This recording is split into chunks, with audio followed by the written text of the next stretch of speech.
You're not born, you're delivered into a market. From birth to death, the system is designed to squeeze as much time, money and energy out of you, harvested at your expenses. And the problem is, most people do not even realize this. And all this starts before you take your first breath. I do not have children yet, but if I had one tomorrow, I already know how I would raise them. This video is the curriculum that I spent years building, not from just books, from lived experience, from ancient books that are difficult to get by, from the courses and the videos of holistic doctors that they cannot speak openly about what they know, from confronting myself with other parents and other people, and years of studying and applying childcare education, and many more things that connected together in favor of the same purpose. All this knowledge and wisdom is more than 100 years old, but not one single thing made it to even 1 hour of our curriculum of compulsory school. And this is why we manifested the world in which we live today, where even health became a business. Let me show you what I would choose for my child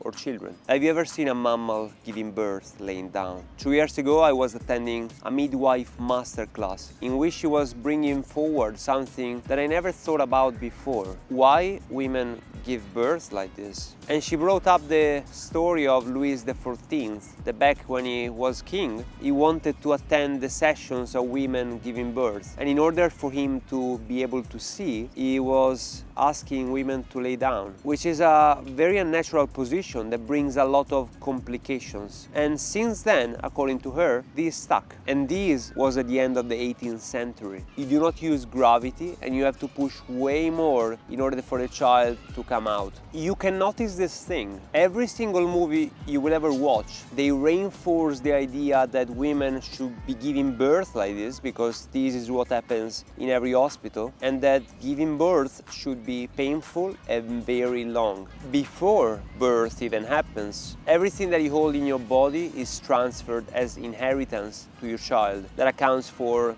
heavy metals, microplastic, toxicity, and any other thing you can think of that is not being eliminated from the body before you conceive. When you move from teenagehood to adulthood, is taking the same habits that you developed for 10 years into an adult body. And this does not mean that you are an adult. It just means that you're transferring what you learn into a grown-up body. For most people, that's it. You are experiencing a different decade with the same traps, just more expensive and more accessible than before. The first thing you have to do as a parent is to make sure that your child, your children, develop a strong sense of well-being and belonging. Make sure that you understand their passion and build an environment and the right situation for them to develop them naturally. So if they like bird, you start with books around birds. But considering it's a baby, you have to start smaller. You make sure you reinforce their identity through praising, through the right wording. And this implies that you already healed your traumas and you know how to communicate in a non-violent form of communication. I was listening to Gabor Matè a month ago, and he says something extremely interesting. Nowadays we experience a lot of adults getting panic attacks or anxiety attacks even if their opinion is challenged, which is the basics, right? You're having a conversation, you exchange opinions, somebody says something that is contrasting you and you start feeling anxiety. And according to him, it's because the parents did not build escalating challenges as the kid was growing up. So you have to provide them with challenges that are age appropriate as they grow up. So things become more and more difficult, like a video game. You start from level 1 and you throw a small challenge. At level 99, they will have the final boss kind of challenge. Expose them to as much sun and as much nature as humanly possible. Going out in nature should be a weekly commitment, either a forest, the beach, or exploring, trekking, whatever, you do the pick. But nature should be mandatory. Sunlight should be a thing that is absorbed daily. There is no such thing as playing video games in a room 8 hours straight. I used to do this a lot and I regret it because it's a lot of fun, but this is much better.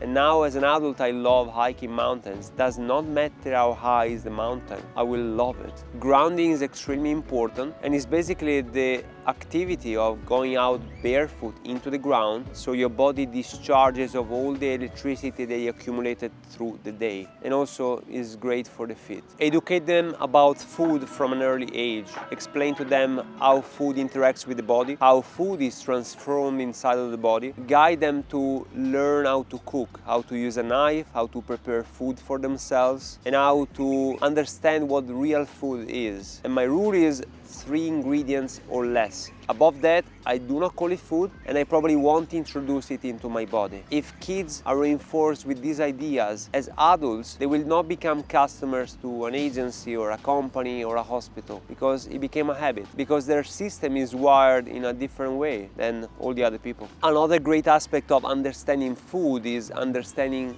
when food grows, in which seasons, how to grow food, and the process they go through. So maybe they will not get used to buy bananas from 10,000 kilometers away, because they understand that now the product comes with some toxicity which is accumulated into the body. The next thing I would love to have learned earlier from my uncle, from my grandpas, from my mom, is to grow my own food. Because if you master this skill and you have the land available, you are sorted, mate. Herbs and plants, and I love this part. I'm getting more and more into it. Understanding everything that surrounds us and how to use plants, herbs, nuts to heal yourself. There are plenty of essential oils that you can use as a replacement to deodorant, to pharmacs, because they contain antibiotics. But people don't know, or they are too scared to try for themselves, or they rely more on the advice of the doctor that can only provide you with pills. But if you raise your children to understand how nature interacts with you and how you can benefit from it, they will have their own pharmacy available to them 24/7, any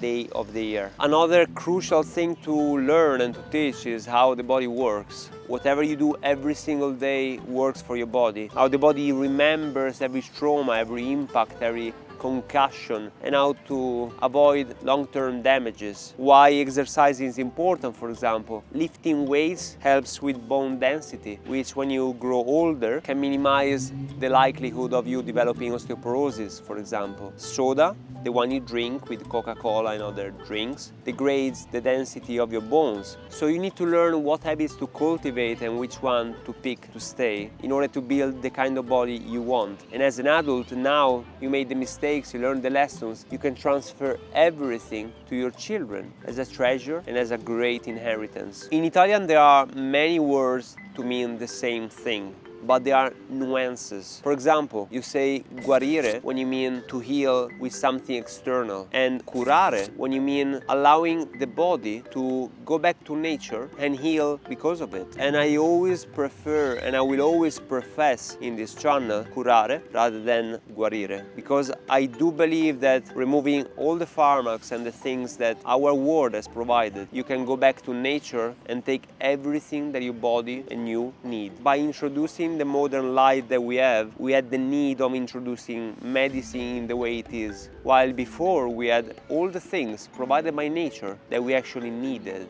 but we had to turn medicine and many other things into a business, while nature is completely free. Fasting is another thing I would teach them. And I know kids throw tantrums all the time, but the things that they eat are provided by you most likely. Sometimes they can sneak something out of a friend or from a family friend, but 90% of the stuff that they're gonna get is because they're exposed to you. So make sure you raise them, teaching them the importance of cleaning your body by not eating all the time. Also, I personally use fasting when I feel sick. Last fasting I did when I was sick was 34 hours straight with just water, and the body healed itself from fever, diarrhea, and anything else that normal people would require pills to get back to health with. Movement in nature is another thing that as a kid I was exposed to all the time. My mom was a little bit anxious growing up, but they had a house in the countryside and there was this massive wood there, and I was able to hike by myself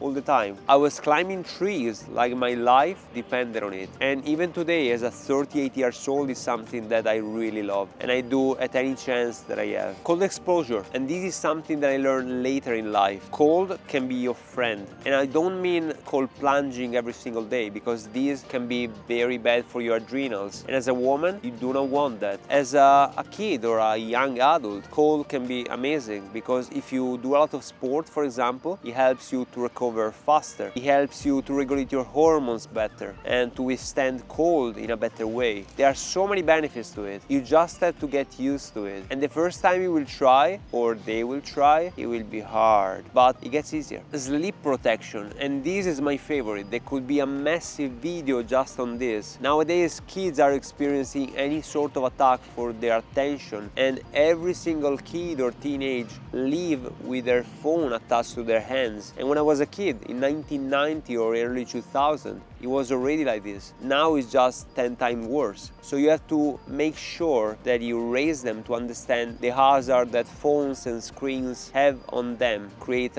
strict rules on the amount of time they can spend on them, and absolutely for no reason at all to have screen time during night or have the phone in their room close to their head or their body. This should be a non-negotiable. Filter water. This is another big one. If I could right now, I would buy glass water or water from a company all the time. But unfortunately, most people have to pick the water from plastic bottles or water from the sink. And when I was a kid, I was drinking from the sink every single time. My family was making pasta, boiling water all the time from the sink. And nowadays we know that most waters need to be tested because they contain a high amount of anything, basically. Hormones, pesticides, heavy metals, microplastics, the list goes on and on and on. If you have the resources to choose filtered water, ionized water, and preferably water in a glass bottle. If you introduce this habit and lessons to them since they are young, they will not even think about this when they are adults. Kindness and empathy. And this is a massive one because every single interaction that they will have, it will be through this lens. How they behave to people,